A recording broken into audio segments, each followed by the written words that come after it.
Market లో invest చేసి మీ డబ్బులు డబుల్ చేసుకోవాలనుకుంటున్నారా? విజయవాడలో జరిగే సుందరరామిరెడ్డి గారి లైవ్ సెమినార్ కి అటెండ్ అవ్వండి. నమస్తే, welcome back to Suman TV. నేను మీ సంజయ్.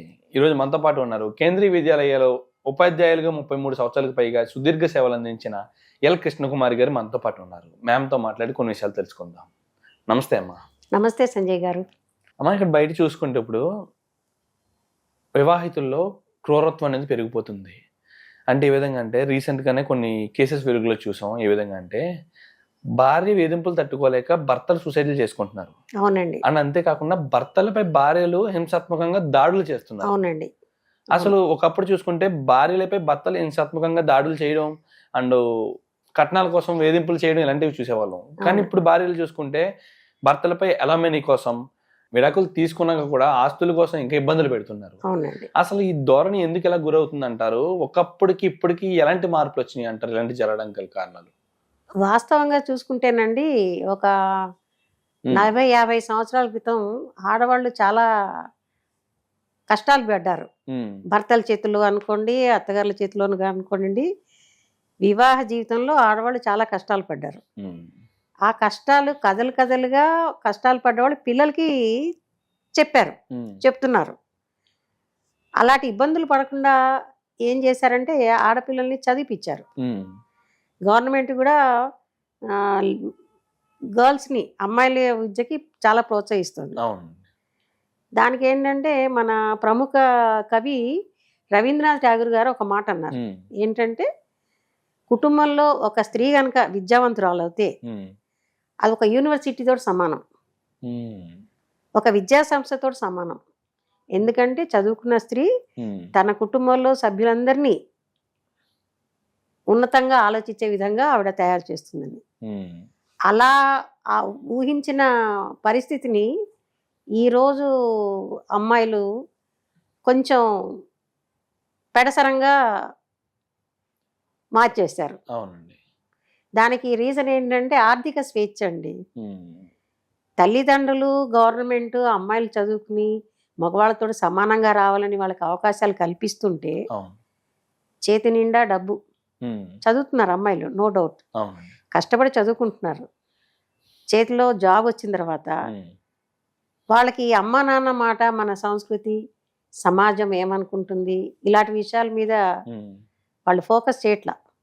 మా ఇష్టం, మా జీవితం, అలా ఖర్చు పెడుతూ డబ్బులన్నీ విచ్చలవిడిగా విలాసాలకు అలవాటు పడిపోయి వాళ్ళు వచ్చే జీతాలు సరిపోక ఇంకా ఈజీగా ఎలాగా డబ్బు సంపాదించాలి అని కొంతమంది మాత్రమే, అందరూ కాదండి, అందరు అమ్మాయిలు, అందరు వివాహితులు ఇలా చేయట్లేదు. కొంతమంది వాళ్ళు ఏం చేస్తారు, ధనవంతుల్ని ఆకర్షింపబడి వాళ్ళని ఆకర్షించుకుని వాళ్ళని ప్రలోభపెట్టి వివాహ బంధంలోకి వాళ్ళని లాగి కొంతకాలం వాళ్ళతోటి జీవించి వాళ్ళని ఇంకా హింసించడం మొదలుపెట్టేశారు. అంటే అమ్మ, ఒకప్పుడు చూసుకుంటే భర్తలపై భార్యలు మంచిగా ఆధారపడి ఉండేవారు. అవునండి. అంటే అప్పుడు వాళ్ళకి జాబ్స్ ఉండేవి కాదు, చదువుకునేవారు కాదు పెద్దగా, అంటే పెద్దలు చదివించేవారు కాదు సందర్భాల్లో చూసుకుంటే. ఇప్పుడు మగవాళ్ళతో సమానంగా అన్ని సౌకర్యాలు అందిస్తున్నారు. చదువు, ఒక విధంగా చెప్పాలంటే ఆడవాళ్ళకి రిజర్వేషన్స్ ఎక్కువ ఉన్నాయి. అవునండి. కానీ ఇప్పుడు చూసుకుంటే ఇన్నొచ్చినా కానీ భర్తపై ఇలాంటి వేధింపులకు గురి చేస్తున్నారు. వాళ్ళకి అంటే ఈ ఫ్రీడమ్ దుర్వినియోగం చేసుకుంటున్నారు. ఈ ఫ్రీడమే కారణం అంటారు. వాళ్ళకి ఇచ్చిన అవకాశాన్ని దుర్వినియోగం చేసుకుంటున్నారు. ఎలా అంటే ఇప్పుడు పెళ్లి చేసుకుంటే అబ్బాయిలు కూడా కొంతమంది అమాయకులు ఉంటారు. అబ్బాయిలందరూ దుర్మార్గులు కారు నా ఉద్దేశంలో. వాళ్ళు ఎన్నో కోరికలతోటి వివాహ బంధంలోకి అడుగుపెట్టిన తర్వాత పరిస్థితి అంతా ఆకలింపు చేసుకున్న మహిళలు ఏం చేస్తున్నారంటే వాళ్ళతోటే ఈ భార్య నాకొద్దు అనే విధంగా వాళ్ళని హింసిస్తున్నారు. వాళ్ళ ప్లాన్ సక్సెస్ అవ్వకపోతే వాళ్ళ మీద దాడి చేస్తున్నారు. ఇంకా ఏంటంటే శోచనీయం, వాళ్ళని హతమార్చడానికి కూడా వెనకాడట్లేదు. ఇదివరకు అమ్మాయిలు ఏంటంటే సున్నిత మనస్తత్వం మహిళలు అనేవాళ్ళు. మరి మగవాళ్ళతోటి పోటీగా వాళ్ళని హత్య చేస్తున్నారు అంటే అది చాలా విచారించదగ్గ విషయం. అంటే అమ్మా, ఇది ఓన్లీ ఫ్రీడమే కారణం అంటారా, లేకపోతే ఫారిన్ కల్చర్ ఏమన్నా దీనికి ప్రభావం పడుతుందా? ఫారిన్ కల్చర్ కాదండి. ఫారిన్ వాళ్ళందరూ మనని చూసి మన సభ్యతకి ఆకర్షించబడుతున్నారు. ఇండియన్స్, భారతీయులందరూ చాలా వాల్యూ బేస్డ్ మనుషులని ఏరి కోరి మన వాళ్ళని పెళ్లి చేసుకుని ఇండియాకి వచ్చి చక్కని జీవితాన్ని గడుపుతున్నారు. అక్కడిగా మన భారతీయుల్ని పెళ్లి చేసుకున్నా అక్కడ కూడా వాళ్ళు వివాహ జీవితం చాలా బాగా గడుపుతున్నారు. విదేశీల్లో ఎవరు కూడా భర్తల్ని మనవాళ్ళు చంపినంత క్రూరత్వంగా చంపలేదండి. రీసెంట్గా ఈ బెంగళూరులో ఒక వివాహిత హస్బెండ్ని హతమార్చి ముక్కలుగా కోసి ఒళ్ళు గగురు పొడిచే విధంగా అతని బాడీ పార్ట్స్ సెపరేట్ చేసి విసిరేసింది. అయితే ఈ మహిళలు తెలుసుకోవాల్సింది ఏంటంటే చట్టం చేతులు కళ్ళు చాలా పెద్దవి, వాటి నుంచి తప్పించుకోలేరు. ప్రలోభాలు దురాశలకి పోయి ఇలాంటి పనులు చేసి వెనకో ముందో చట్టానికి దొరికిపోయి వాళ్ళ జీవితాన్ని అంతం చేసుకుంటున్నారు. చట్టం చేతిలో అంతం చేసుకుంటున్నారు. ఇప్పుడు ఎవరినైతే కిరాతకంగా చంపారో మరి వాళ్ళకి అంత కిరాతకమైన శిక్ష పడుతుంది, మరణ శిక్ష, యావజ్జీవ కారాగార శిక్ష పడుతుంది. దాని బదులు సక్రమంగా చేసుకున్న అతనితోటి సంతోషకరంగా జీవితం గడిపితే ఎంత బాగుంటుంది చెప్పండి. అమ్మ దీనికి పరిష్కారం లేదంటారా? అంటే ఇప్పుడు ఆడవాళ్ళు మగవాళ్ళతో సమానంగా జీవించే హక్కులు ఉన్నాయి, వాళ్ళు అన్ని రంగాల్లోని ముందుకు రావాలి, మగవాళ్ళతో పోటీ పడుతూ కూడా ఉండాలి అండ్ అంతేకాకుండా ఇక్కడ దాంపత్య జీవితం కూడా ఆనందంగా అండ్ ఇలాంటి గొడవలు ఏమి జరగకుండా ఒకరిపై ఒకరు భేదాభిప్రాయాలు రాకుండా అన్యోన్యంగా ఉండాలి అంటే ఎలాంటి మార్పులు రావాలంటారు? పెంపకంలో మార్పులు రావాలంటారా లేకపోతే ఎలాంటి మార్పులు రావాలంటారు? పెంపకము కొంతవరకే ఇన్ఫ్లుయెన్స్ ఉంటుందండి. టీనేజ్ దాటిన తర్వాత ఎవరు ఎవరికి చెప్పాల్సిన అవసరం ఉండదు. ఈ అభిప్రాయాలు నేర్చుకోవడం అన్నీ కూడా టీనేజ్ లోపలే అయిపోతాయండి. అయితే వీళ్ళు ఏం చేయాలంటే ఈ దంపతులు అందరికీ కోపం వస్తుందండి. ఇంట్లో ఉన్న తోబుట్టులు కానీ తల్లిదండ్రులు కానీ కోపం వస్తాయి, అభిప్రాయ భేదాలు వస్తాయి.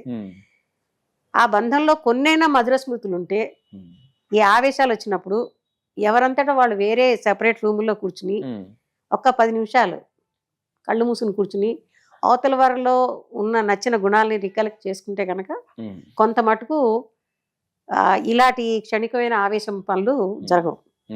ఇంకోటి ఏంటంటే పిల్లలు ఉంటే పిల్లల భవిష్యత్తు గురించి ఆలోచించాలి. 100% నెగిటివ్ పాయింట్స్ ఉండవండి, వాళ్ళలో కొన్నన్నా ప్లస్ పాయింట్స్ ఉంటాయి వైఫ్ అండ్ హస్బెండ్లో. అవి గుర్తు చేసుకుని ప్యాచప్ అవడానికి ట్రై చేయాలి, సర్దుకుపోవడానికి ట్రై చేయాలి.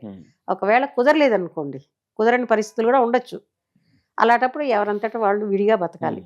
అంతేగాని హింసలకి ఆ మగవాళ్ళ ఉద్యోగాలు తీసేసి వాళ్ళని రోడ్డు పాలు చేసి ఇది మటుకు ఆమోదయోగ్యం కాదు. దీనికి ఏంటంటే స్వయంకృతాపరాధం, మహిళలు చేసుకునేది వాళ్ళ స్వయంకృతాపరాధం. వాళ్ళు భ్రమలో ఉన్నారు, ఇలా హింసించి వాళ్ళ మీద దాడి చేసి వాళ్ళని హతమార్చిన తర్వాత సుఖవంతమైన జీవితం గడుపుతామని. అది ఎప్పటికీ సాధ్యపడదు. అలా చేసిన మహిళలు ఎవరు కూడా సుఖంగా ఉండలేరు, చట్టం ఉండనీదు, పట్టుకుంటారు. అన్నమ్మ ఇలాంటి మైండ్ సెట్ ఉన్న అమ్మాయిని ఎలా గుర్తించాలంటారు? ఒకవేళ పెళ్లికి ముందు ఇలాంటి వాళ్ళని గుర్తించగలిగితే అటువైపు అబ్బాయిలు ఇలాంటి విషయాల్లో నష్టపోకుండా ఉంటారు, అండ్ అబ్బాయిలు అలాంటి మైండ్ సెట్ ఉంటే అమ్మాయిలు ఏ విధంగా గుర్తించాలంటారు? అంటే ఏ విధంగా అంటే మేజర్గా ఇప్పుడు చూసుకుంటే మీరు అన్నారు ఇలాంటి పనులు జరిగే ఎక్కువగా డబ్బున్న వ్యక్తుల దగ్గరే జరుగుతున్నాయి. ఒక డబ్బున్న అమ్మాయిని ఒక సాధారణ వ్యక్తి మోసం చేయడము, అంటే ఒక డబ్బున్న వ్యక్తిని ఆడవాళ్ళు మోసం చేయడము, లేకపోతే ఒక డబ్బున్న ఆడవాళ్ళని మగవాళ్ళు మోసం చేయడం అనేది జరుగుతుంది. ఇక్కడ చూసుకుంటే డబ్బున్న వాళ్ళు టార్గెట్ అవుతున్నారు. అసలు ఎలాంటి లక్షణాలు చూసి పెళ్లి చేసుకోవాలంటారు ఇలాంటివి జరగకుండా ఉండాలంటే? ఇలాంటివి జరగకుండా ఉండాలంటే చదువు కావాలండి. మనం ఇద్దరు చెప్పుకున్న మోరల్ ఎడ్యుకేషన్ అనేది ఒకటి ఉండాలి. వాళ్ళు ఫ్రీ టైం లేకుండా చూడాలి. ఫ్రీ టైం అంటే వాళ్ళు జాబ్ అయిన తర్వాత యూస్ఫుల్గా మెడిటేషన్ చేసుకోవచ్చు, జిమ్కి వెళ్ళొచ్చు.